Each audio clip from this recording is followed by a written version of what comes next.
روزے کی حالت میں سو رہے ہیں اور اس میں غسل فرض ہو گیا تو کہتے ہیں کہ روزہ ٹوٹ جاتا ہے، آپ کیا فرماتے ہیں؟ نہیں ٹوٹتا. کچھ لوگ یہ بھی سمجھتے ہیں کہ تھوک یا بلغم نگل جانے سے، اندر لے لینے سے روزہ ٹوٹ جائے گا یا مکروہ ہوگا، اس بنا پر وہ بار بار تھوکتے چلے جاتے ہیں، تو اس متعلق آپ کیا فرماتے ہیں؟ تھوک اور بلغم جتنا بھی ہو نگل گیا تو روزہ نہیں ٹوٹے گا.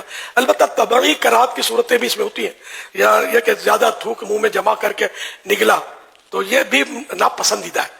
البتہ روزہ نہیں ٹوٹتا اس سے. یہ ارشاد فرمائی کہ یہ کہتے کہ رات میں اگر غسل فرض ہو جائے تو اب روزہ شروع ہونے کے بعد کلی یا ناک میں پانی افطار کے وقت اب ہی آپ ڈالیں گے، اس سے پہلے نہیں ڈالیں گے؟ غسل تو کرنا ہے، چاہے وہ روزہ شروع ہو گیا ہے تو اس میں یہ کہ غرغرہ نہ کرے، مگر یہ کہ ہلکی جڑ تک احتیاط سے پانی تو پہنچانا ہوگا اس کو ہر جگہ پر.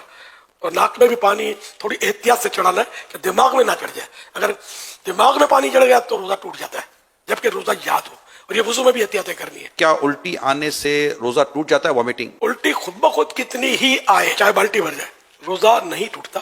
البتہ خود جان بوجھ کر مثلا انگلی وغیرہ منہ میں ڈال کر الٹی کی اور وہ منہ بھر ہو تو روزہ ٹوٹ جاتا ہے، جبکہ روزہ دار ہونا یاد ہو.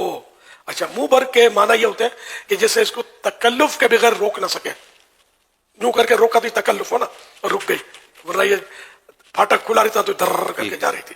تو اس صورت میں بھی روزہ توڑنے والی ہی یہ قید ہے. کہتے ہیں کہ حالت روزہ میں مسواک نہیں کرنی چاہیے، آپ کیا فرماتے ہیں؟ غلط فہمی ہے. جس طرح روزے کے علاوہ مسواک سنت ہے، اسی طرح روزے میں بھی سنت ہے. کوئی اس میں احتیاط ہے؟ احتیاطیں ہیں اس میں کہ بہتر یہ ہے کہ ایسی مسواک استعمال کی جائے جس کا ٹیسٹ اور ریشے، ٹیسٹ یا ریشے منہ میں نہ رہ جائے. اگر مسواک چبانے سے ریشے چھوٹے یا مزہ محسوس ہو تو ایسی مسواک روزے میں نہیں کرنا چاہیے. اگر روزہ یاد ہوتے ہوئے مسواک چباتے، دانت مانجتے، مسواک کرتے ہوئے اس کا ریشہ یا کوئی جز یعنی حصہ حلق سے نیچے اتر گیا اور اس کا مزہ حلق میں محسوس ہوا تو روزہ فاسد ہو یعنی ٹوٹ جائے گا. اور اگر اتنے سارے ریشے حلق سے نیچے اتر گئے جو ایک چنے کی مقدار کے برابر ہو تو اگرچہ حلق میں ذائقہ محسوس نہ ہو تب بھی روزہ ٹوٹ جائے گا.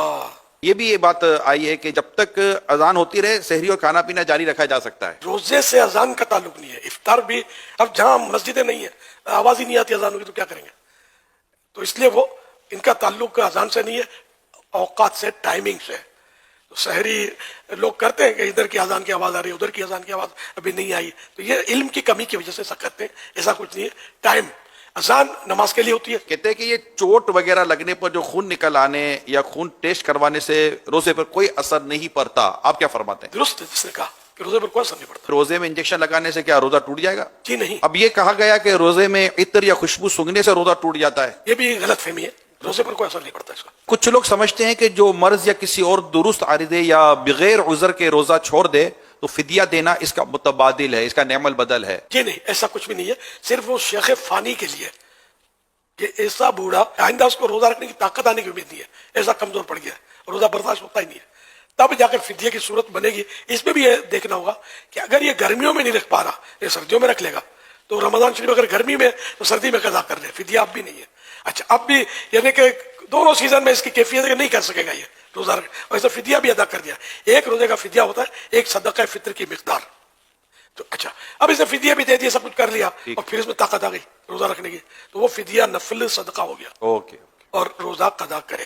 کچھ لوگ سمجھتے ہیں کہ روزے کی حالت میں ٹھنڈک کے لیے نہانا یا کلی کرنا یہ مکروہ ہے، کیا ایسا ہی ہے؟ مکروہ نہیں ہے، منع نہیں ہے. ہاں، اگر پریشانی ظاہر کرنے کے لیے کوئی مطلب یعنی کہ کپڑا لپیٹتا ہے یا بار بار کلیاں کرتا رہتا ہے تو اس کا مطلب یہ کرنا یہ مناسب نہیں ہے. عبادت میں دل تنگ ہونا یہ اچھی بات نہیں. کچھ لوگ سمجھتے ہیں کہ کلی کرتے ہوئے اگر غلطی سے پانی حلق سے اتر جائے تو روزہ نہیں ٹوٹتا. اگر کلی کرتے ہوئے روزہ یاد ہے اور پانی حلق سے نیچے اتر گیا تو روزہ ٹوٹ جائے گا.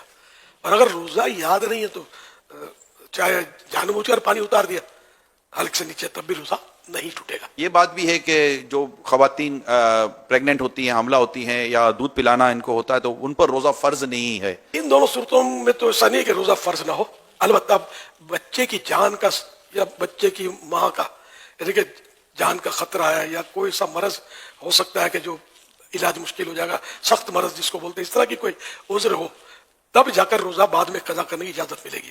صرف اس کو مطلب یہ کہ حاملہ ہے یا دودھ پلاتی ہے، صرف اس وجہ سے اجازت نہیں ملے گی. دودھ میں بھی یہی ہے کہ مطلب اگر وہ دودھ پلائے گی تو وہی جانوں کے خطرے ہیں، اتنی کمزور پڑ جائے گی کہ دم توڑ دے گی.